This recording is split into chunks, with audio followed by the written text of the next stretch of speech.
pour qu'il y ait des gagnants, il faut qu'il y ait des perdants. Je me suis concentré sur une chose cette semaine et c'est identifier les personnes qui ont pu profiter de cette baisse. Je pense que c'est important de pouvoir prendre de la hauteur et de regarder ce qu'elles ont fait et de pouvoir voir ce qu'on peut apprendre pour justement faire plus partie des gagnants. Non, cette vidéo ne parlera pas encore d'une énième fois de la chute, de la récession des compagnies et autres. Pourquoi ? Parce qu'il y a déjà 15 000 vidéos à ce sujet. Donc si vous voulez de l'actualité, ce n'est pas ici, ce n'est pas chez Rousseau les bons tuyaux pour l'instant. On verra, peut-être un jour. En tout cas, ça n'a pas l'air d'être le cas. Alors, il y a un premier groupe de personnes qui ont forcément gagné, et pas toutes, c'est ça qui est intéressant, c'est les baleines. Pourquoi ? Parce que les baleines, elles peuvent faire le marché. Elles peuvent décider d'envoyer quelque chose, elles peuvent prendre plusieurs choses. Alors justement, il y a un gros fonds, c'est Alameda.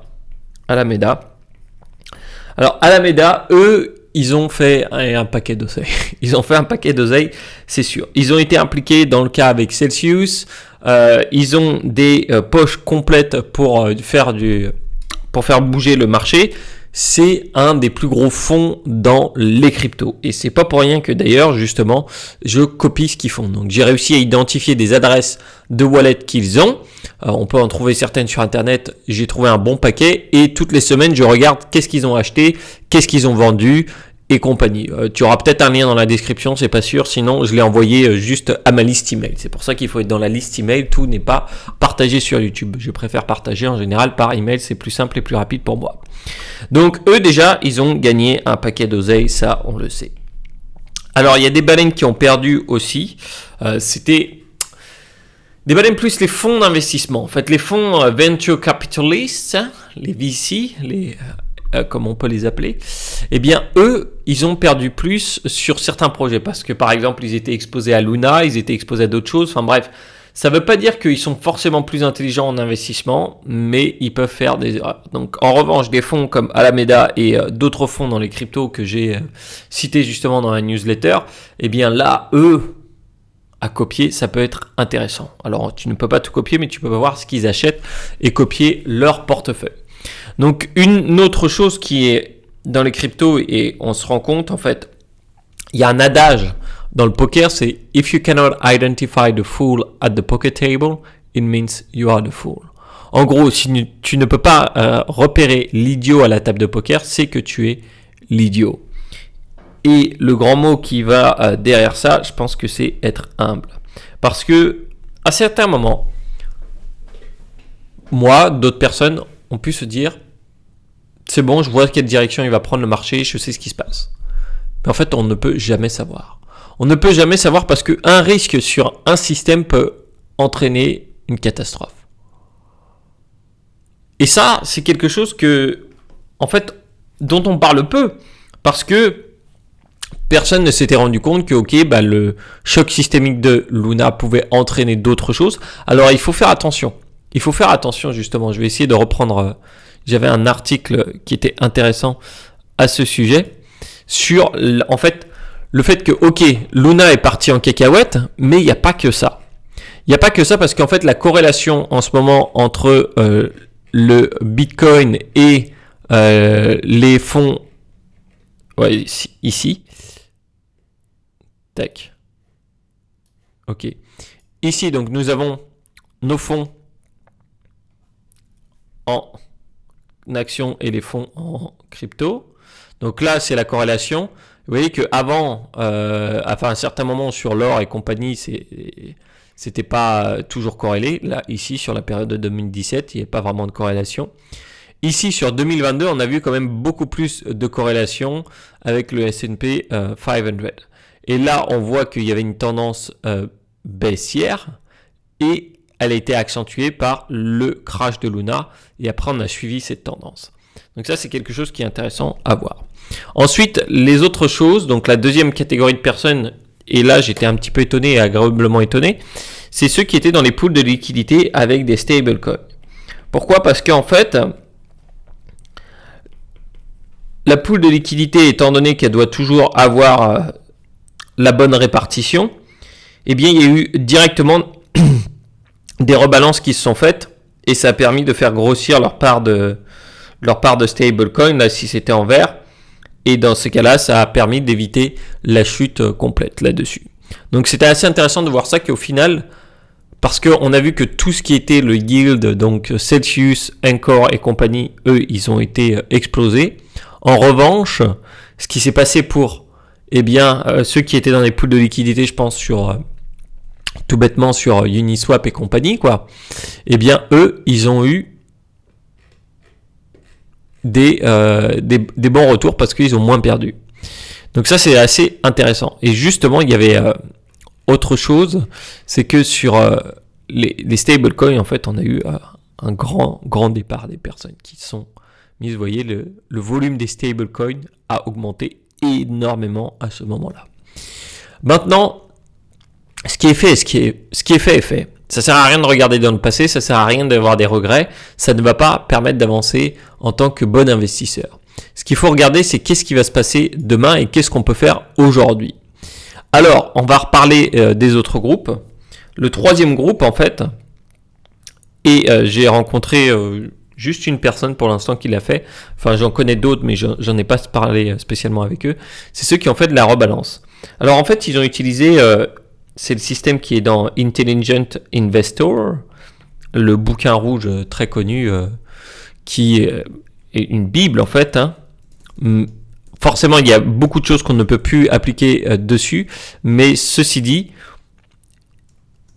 The Intelligent Investor, je vais vous mettre le bouquin. Hop. Voici, c'est celui-ci. Par Benjamin Graham, qui était le professeur de Warren Buffett. Et ceci dit, il y a des choses qui sont bonnes. Et justement, ceux que je connais, ils ont appliqué un système de rebalance. C'est-à-dire que, par exemple, ça, c'est leur part crypto, on va dire. Ça, c'est leur part stablecoin. Et donc, quand leur part crypto a commencé à prendre ici, à prendre ici, à prendre ici avec la hausse, en fait, ils ont fait augmenter leur part de cash directement. Donc, ils se sont mis à vendre petit à petit quand c'était sur la hausse, quand ça atteint certains paliers. Hop, ici, voilà, pardon, j'avais pas mis l'iPad. Et alors, ce qui est intéressant, en fait, c'est de peut-être, quand ça monte de vendre, et quand ça baisse, bon, je pense que vous en doutez, c'est de acheter. C'est sans doute intéressant. C'est sans doute pas l'optimisation la plus forte parce que la personne que je connais, elle a vendu environ à $50,000 à plusieurs. Donc elle a vendu à 35, 40, après 50, après 60 et quelques. Donc ça, il va falloir choisir. Et justement, par rapport à la condition du marché actuel, si on regarde les données on-chain, on peut voir en fait, avec ici, c'est le ratio de profit. Donc quand le ratio de profit dépasse les 0,75 en général, ça veut dire qu'on a atteint le top du marché et puis c'est la chute. Ici, on n'a jamais atteint sur ce dernier top. C'est ça qui est intéressant. Et la capitulation, ici, c'est quand on est en dessous de 0,20. Et là, on peut voir que, en fait, il y a beaucoup de gens qui sont en perte et que nous sommes rentrés dans la phase de capitulation. Du coup, ici, ça, c'est plutôt une bonne chose parce que ça veut dire que on a sans doute bientôt fini. Quand on regarde les phases de capitulation en rouge, ici elle était un peu longue, ici elle est un peu longue aussi, plus courte. À chaque fois elles se raccourcissent. Ici c'était de 2014 à 2015, donc c'est quand même long, c'était un an, un peu moins d'un an, remarque, parce que ça commence en décembre. Et ici c'était de novembre à mars 2019. Donc vous voyez que là ça a été juste un flash. Vous voyez que la période va se raccourcir petit à petit et on va voir ce que ça va donner. En tout cas, on sait que personnellement, j'ai déjà vu de plus en plus de vidéos qui disent c'est le moment de racheter et compagnie. En général, quand il y a moins de personnes qui ont peur, c'est une bonne chose. Et l'éducation des investisseurs grandissant sur le marché des crypto-monnaies, mon opinion serait de dire que nous sommes pas loin du plus bas, que personnellement j'ai déjà commencé à racheter un peu. et que, eh bien, ça ne durera pas très longtemps. Est-ce que c'est vrai? Est-ce que c'est pas vrai? Je peux pas le savoir. En tout cas, c'est ça qui est intéressant. Et bien sûr, les derniers gagnants, le quatrième groupe, hein, c'est ceux qui font du market making et les exchanges. Parce que eux, ils gagnent à tous les coups et ils gagnent quand il y a de la volatilité. D'ailleurs, justement, sur les pools de liquidité, c'est pareil. Hein. La volatilité, c'est très bon pour eux. Et ici, bon, bah là, eux, c'est encore mieux. Donc, ils vont gagner. Donc, market making, c'est ceux qui vont vous permettre de faire les ordres marché dedans. Je connais quelqu'un qui a justement des bots là-dessus. C'est incroyable ce qu'il a réussi à faire. Félicitations à lui.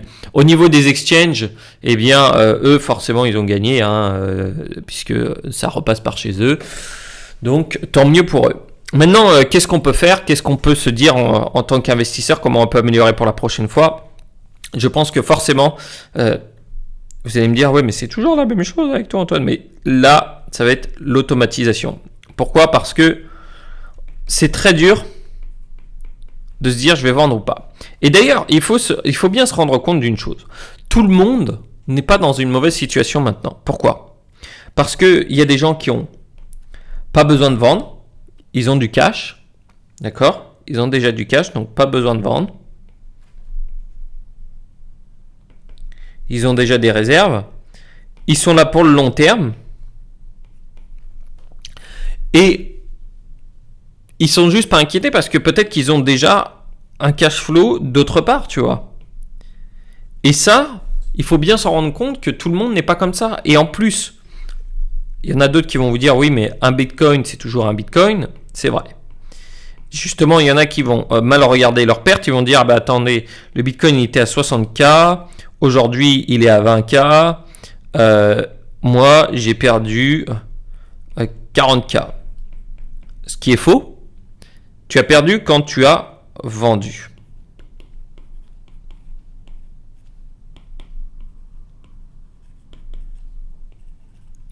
Et la valeur est exprimée soit en général, on l'exprime soit, pardon, c'est pas possible.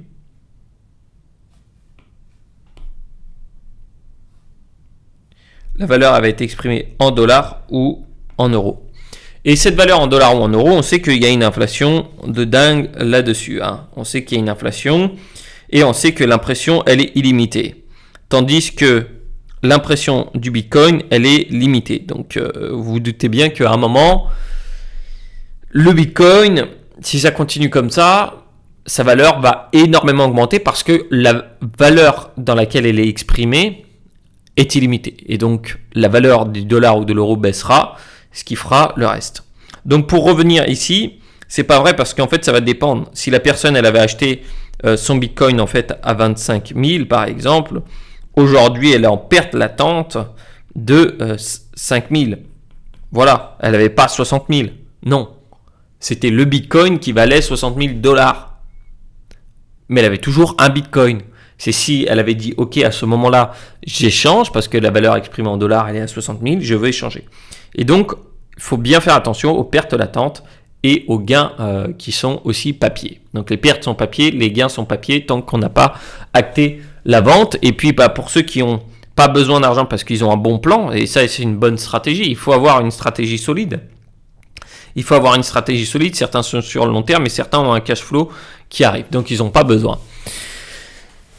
Et c'est pour ça que chaque situation sera différente et qu'il faut bien bâtir sa stratégie. En tout cas, je pense que ce qu'on peut retenir et ce que je vais retenir personnellement, c'est de plutôt aller sur de l'automatisation. Donc, une fois que ça atteint un certain pourcentage de bénéfices, eh bien, je vais passer directement sur de la vente petit à petit et faire grossir ma pool de stablecoin.